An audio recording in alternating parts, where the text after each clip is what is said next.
Students, welcome to Well Academy Plus. मेरा नाम है अब्दुल और आज यहाँ पे इस लेक्चर में ये हमारा तीसरा पार्ट है। हमने 45 का देख लिया, 30 और 60 का भी देख लिया और यहाँ पे 0 एंड 90 का भी देखेंगे। ठीक है, टोटल 5 एंगल्स है। मैंने गलती से आगे की वीडियो में 6 एंगल्स बोल दिए थे, 5 एंगल है और उसी पे हम यहाँ पे बात करने वाले हैं। तो ये हमारा लास्ट है, उसके बाद सीधा शायद एक्सरसाइज स्टार्ट करेंगे और इसी वीडियो में आपको टेबल भी बता दूंगा। 0 डिग्री एंड 90 डिग्री है, वो कैसे आएगा वो देख लेंगे। तो हर बार की तरह हमारा जो हमारा पैटर्न है वही फॉलो करते हैं। सबसे पहले तो यहाँ पे आ जाते हैं 0 डिग्री जो है फाइंड करेंगे। तो 0 डिग्री में हमें फाइंड करना है साइन 0 डिग्री की वैल्यू, कॉस 0 डिग्री की वैल्यू एंड टेन 0 डिग्री की वैल्यू। फिर साइन 90 डिग्री की value, cos 90 degree and ten 90 degree. वैसे मैं बताना भूल गया, अगर आपने अभी तक चैनल को सब्सक्राइब नहीं किया है तो जल्दी से कर लो। ऐसे वीडियोस के लिए मैं यहाँ पे डिटेल में एक्सप्लेन करते हैं। आप अगर इंटरेस्ट के बेस पे भी अगर आप समझना चाहते हो इरिस्पेक्टिव ऑफ एग्जाम्स, तब भी आपको यहाँ पे मजा आने वाला है। तो मैं डीपली पूरा आपको टॉपिक को एक्सप्लेन करता हूँ और यहाँ पे जो है आपके एग्जाम में भी काफ़ी हेल्प हो जाएगी। तो सब्सक्राइब कर लेना और हाँ, पसंद आते हैं लेक्चर्स तो लाइक कर दिया करो। अब चलो यहाँ पे देखते हैं 0 डिग्री एंड 90 डिग्री। तो पहले हम 0 डिग्री पे बात करेंगे। एक्चुअली ये वाले जो है ना सेक्शन में 0 डिग्री अलग, 90 डिग्री अलग से होगा। तो 0 डिग्री का देखते हैं, अजीब सा ट्राइंगल बनने वाला है। अजीब सा ट्राइंगल नहीं बनेगा, हम यहाँ पे इसको थोड़ा अजीब करने वाले हैं। ठीक है, ये कोई भी एंगल होगा। ठीक है, हाँ तो देखो ये मेरा थीटा है, ये मेरा क्या है, थीटा है। अब साइन 0 जो है, साइन थीटा अगर मान लो यहाँ पे साइन थीटा होता तो मुझे जो है साइन थीटा क्या मिलता, ए बी अपॉन ए सी, है ना, अपोजिट अपॉन हाइपोटेनियस, यही मिलता।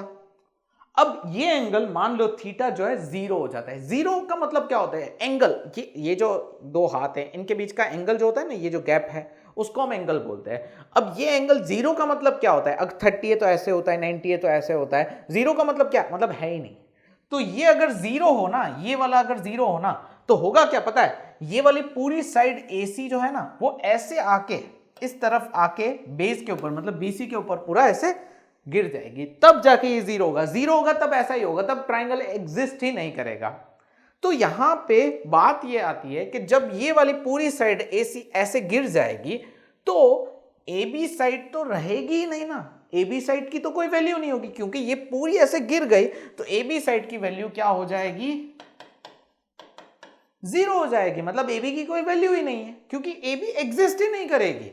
तो यहां पे जब AB 0 होगी, AC की कोई भी वैल्यू हो, AC की कोई भी वैल्यू, मतलब AC मान लो ना हाइपोटेनियस 5 हो, 5 हो हाइपोटेनियस, तब भी अगर मैं 0/5 लिखता हूं, 0/5 लिखता हूं तो क्या आएगा आंसर, 0 ही आने वाला है। क्योंकि 0 से किसी को भी डिवाइड करो, 0 डिवाइड होके भी 0 ही रहने वाला है। तो साइन 0 मेरा 0 आएगा, क्योंकि इस साइन की वैल्यू डिपेंड करती है AB पे एज वेल एज AC पे, लेकिन यहां पे AB में डिपेंड करती है, क्योंकि जब एंगल ही नहीं होगा तो ये वाली साइड ही एग्जिस्ट नहीं करेगी, जिसकी वजह से ये 0 हो जाएगा। अब ठीक है, क्लियर हो गया ये। अब आते हैं नेक्स्ट, यहां पे कॉस पे आते हैं। तो कॉस में क्या है, कॉस का सिनेरियो थोड़ा अलग है। ठीक है, कॉस का सिनेरियो वापस से अलग है। तो कॉस का सिनेरियो ये जो है ना, सबसे इंटरेस्टिंग यही है। कॉस थीटा क्या होता है, एडजेसेंट अपॉन हाइपोटेनस। एडजेसेंट मतलब BC upon AC, BC upon AC, BC adjacent upon hypotenuse.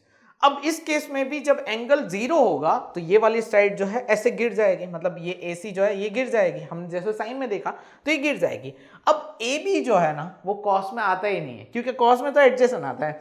AC और BC ऐसे मिल जाएगी मतलब कि ओवरलैप हो जाएगी।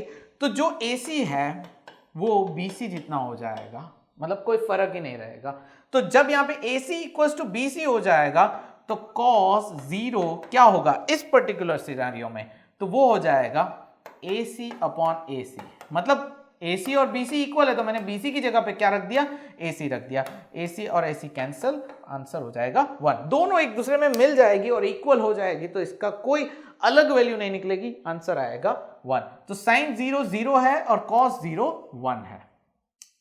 अब tan क्या होता है, तो tan का जो वो फॉर्मूला था ना, याद है मैंने आपको बताया था शुरुआत में कि भाई tan theta equals to cos sin अपॉन cos, tan इक्वल्स टू, तो tan 0 equals to cos sin 0 upon cos 0।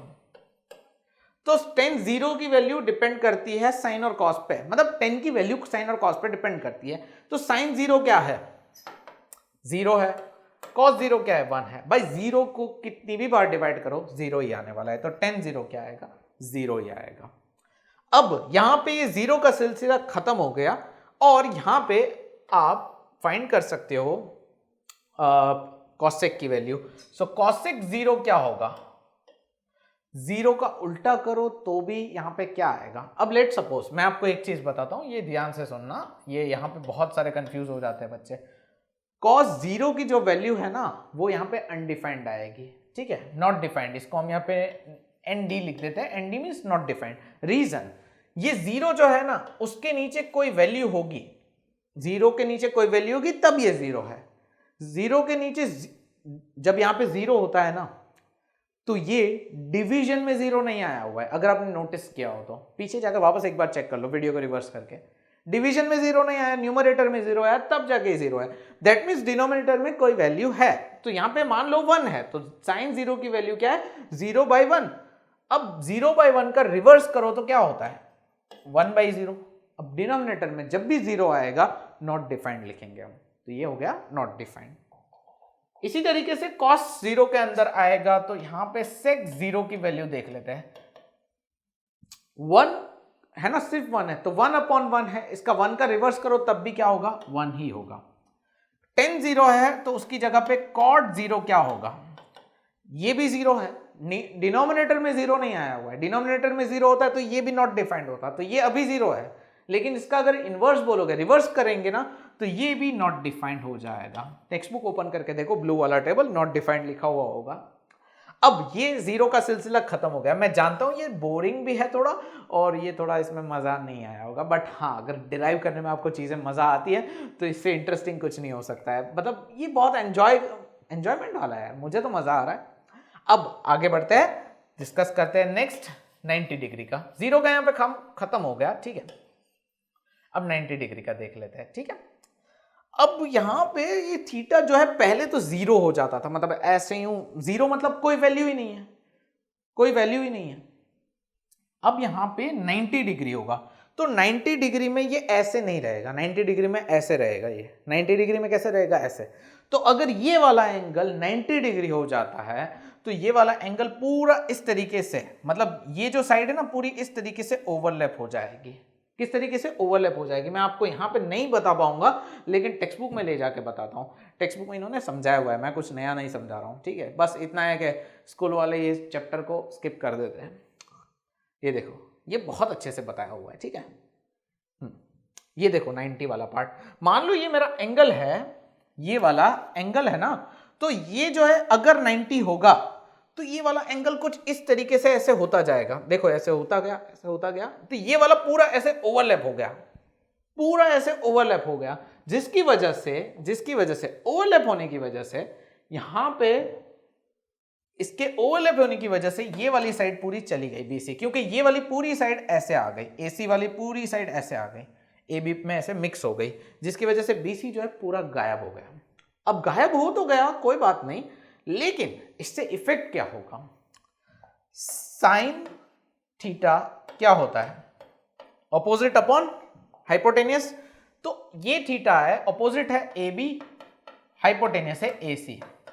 जब ये जो है AC वाली साइड ऐसे 90 होती है और मिल जाती है AB में, तो AB और AC ऐसे मिल जाते हैं, और AB और AC मिल जाते हैं तो इक्वल हो जाएंगे, AB इक्वल्स टू AC, जिसकी वजह से AB की जगह पे हम रख देंगे AC, और AC अपॉन AC क्या होगा, 1 होगा। तो साइन 90 जो है वो इस केस में हमें 1 मिलेगा, ठीक है। अब आते हैं कॉस पे, तो आपने सही गेस किया, cos 0 हो जाएगा, बिकॉज cos की वैल्यू एडजेसेंट पे डिपेंड करती है, ये वाली साइड पे।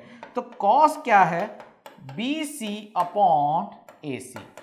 अब BC ही नहीं रहेगा तो BC 0 हो जाएगा, तो 0 हो गया, तो 0 के डिवीजन में कुछ भी रख लो 0 ही रहने वाला है। तो cos 90 क्या हो जाएगा, 0 हो जाएगा। 10 कैसे फाइंड करते हैं, तो 10 फाइंड करते हैं साइन अपॉन कॉस से।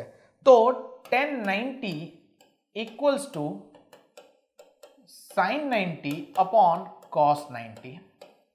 साइन 90 क्या है, 1 है, कॉस 90 क्या है, 0 है। तो 1/0, 0 डिनोमिनेटर में आया तो ये नॉट डिफाइंड हो गया। मैंने कहा था ना 0 डिनोमिनेटर में नहीं आना चाहिए। अब फाइंड कर लेते हैं कॉसेक 90 को। तो कॉसेक 90 क्या हो जाएगा, 1 का रिवर्स 1 ही होता है। सेक 90 क्या होगा, तो सेक 90 इस केस में हो जाएगा नॉट डिफाइंड, क्योंकि 0 है ना यहाँ पे, 0 अगर डिनोमिनेटर में चला गया तो नॉट डिफाइंड। यहां पे कॉट 90 क्या होगा, अगर ये नॉट डिफाइंड है, इसके डिनोमिनेटर में 0 आ रहा था ना, ये नॉट डिफाइंड था ना, तो अब नॉट डिफाइंड को उल्टा करते हैं, मतलब 0 को ऊपर ले लेते हैं, 0/1 क्या हो जाएगा, 0। तो कॉट इस बार 0 रहेगा। सो यहां पे 0 एंड 90 की भी वैल्यूज आ गई। आई होप आपको समझ में आ गया होगा कि किस तरीके से निकला है। मतलब ये पूरा हमारा 0 वाला पार्ट है और ये 90 वाला पार्ट है। तो हमने 45 देखा, 30 देखा, 60 देखा, 0 देखा, 90 देखा। अब ये सारी वैल्यूज आपको एक जगह पे कहां मिलेगी, तो भाई ये एक जगह पे यहां पे मिलेगी। ये रहा पूरा टेबल। अभी हमने 0 वाला देखा ना, ये देखो अभी सारी वैल्यूज को अगर आप वेरीफाई करना चाहते हो, अभी लास्ट में हमने 90 देखा, तो 10 90 जो है नॉट डिफाइंड है, देखो, लेकिन कॉट जो है वो 0 हो गया। देखो ये सारी वैल्यूज यहीं पे लिखे हुए हैं। अब मुझे कमेंट करके बताना, इसका शॉर्टकट चाहिए, एक झटके में सब याद रखना है, इसका शॉर्टकट चाहिए आपको, तो कमेंट करके जरूर से बताना। मैं चैप्टर के एंड में बताऊंगा, अभी तो नहीं बताऊंगा, बिकॉज अभी हम कंटिन्यू करने वाले हैं। चैप्टर के एंड में बताऊंगा। अगर आपको ये सारे वैल्यूज याद रखने हैं, मतलब पूरा टेबल नहीं बनाना है, मेरी मर्जी, मुझे अगर 60 की वैल्यू चाहिए तो याद नहीं रखना है, मेरे पास ट्रिक होनी चाहिए। अगर ऐसा चाहिए कमेंट करके बताना। सो कैसा लगा आपको, समझ में आया? सारे एंगल्स की वैल्यू को हमने डिराइव किया है। अब आगे एक्सरसाइज को सॉल्व करेंगे, सारे एक्सरसाइज की सम्स देखेंगे। तो इसी के साथ एंड करते हैं इस वीडियो को। मिलते हैं नेक्स्ट वीडियो में, नेक्स्ट लेक्चर के अंदर। तब तक के लिए गुड बाय, टेक केयर।